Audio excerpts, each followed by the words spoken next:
Hi, everyone. It's a pleasure being here. As you saw, I work with deaf children and youth, training them in education and then leading them to the mainstream through employment opportunities. Excuse me, I will use my hands. I rarely get to talk in my workplace, and 8 hours a day I'm using sign language. So, disability and the identity. I remember 10 years ago when I started, there was this big the identity was deaf and dumb. Deaf and dumb. Dumb has the connotation of not being able to, no language, no speaking, and has a connotation of being silly in the head, stupid. That was the greatest need at that point. How to change that mindset, that identity, the stereotypical identity. Even now, I think in language you can hear words like being paralyzed by fear, crippled by debt, argument fell on deaf ears. All these words use disability words with a very negative connotation. And that was how I started 11 years ago. But this whole identity was not what my deaf felt. This sweeping generalized statement, deaf and dumb, disabled, not able, with no awareness of what they can do. The deaf themselves felt they were not disabled. They said, Ruma, we're not disabled, we are a linguistic minority. Does India not have many hundreds of languages? We are a community speaking a different language, and language doesn't have to be only vocal.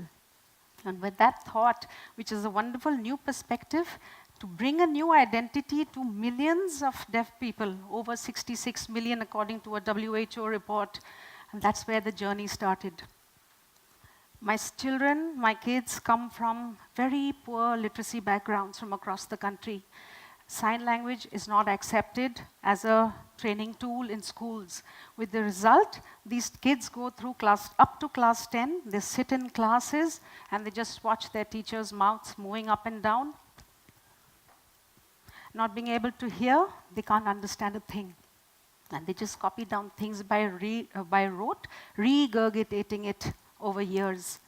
Now the need was how? I knew at that point to change, bring a shift in identity is to do it by action, to do it by raising capable youth who could show proof of what they can do, to show ability to learn, to show ability to develop knowledge of computers, and through ability to get employed at the mainstream. Only that way, I think we felt that identities could be shifted.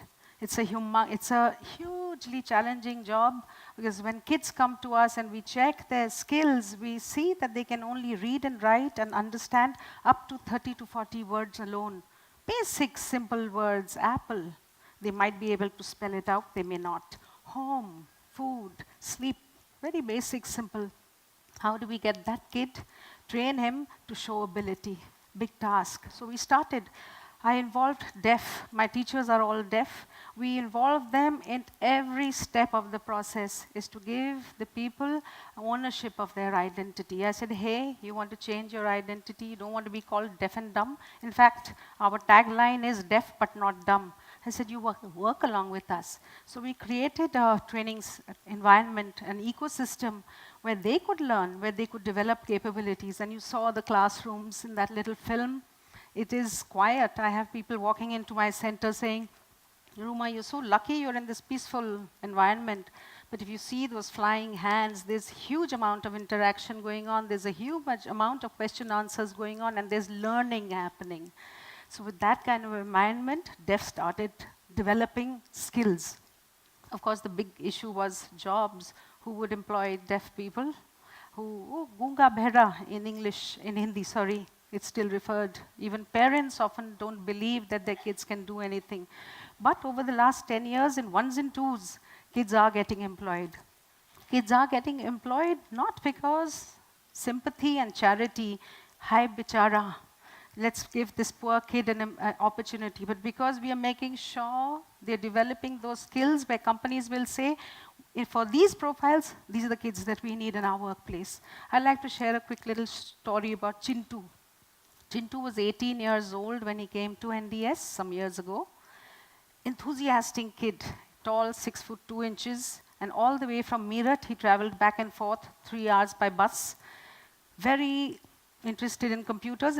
It's a visual learning that deaf take to naturally.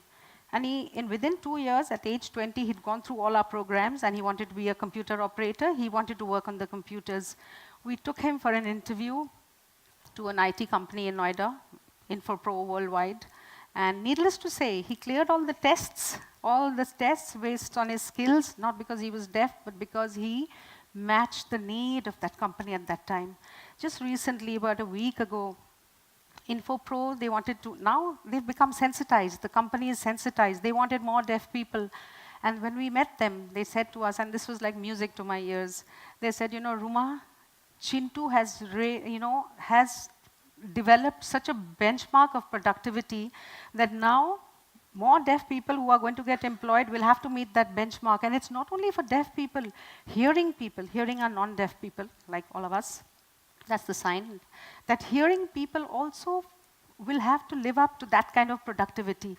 And you know how when we go to the companies, we say being deaf is also a positive thing. When we train the kids, they can't hear. They're not get distracted by all the noise, phones ringing, conversations happening. They're focused on the work at hand. Productivity increases. And that's the story. There are many, many such Chintus coming up now. And today, I'm happy to share that we've employed over 1,200 kids in the formal industry. They're working everywhere, and now you can see them. Earlier, it was an invisible disability. If you saw one deaf person walking on the road, you would never know till he raised his hand. Today, you can see them at the retail outlets, at QSR restaurants, at Costa Coffees. They're working in banks and IT, and that is the shift in identity. I think for me, shift in identity comes with action. And changing oneself and bringing out one's potential. I think that's what we've managed to do in a little small way. We still have a long way to go. There are over 66 million in the country. And I'm happy to have given, got this opportunity to share this story. And I'm really nervous, as you can see. I would rather have signed out this entire talk. But thank you for your patience. And do come and look us up someday when you can.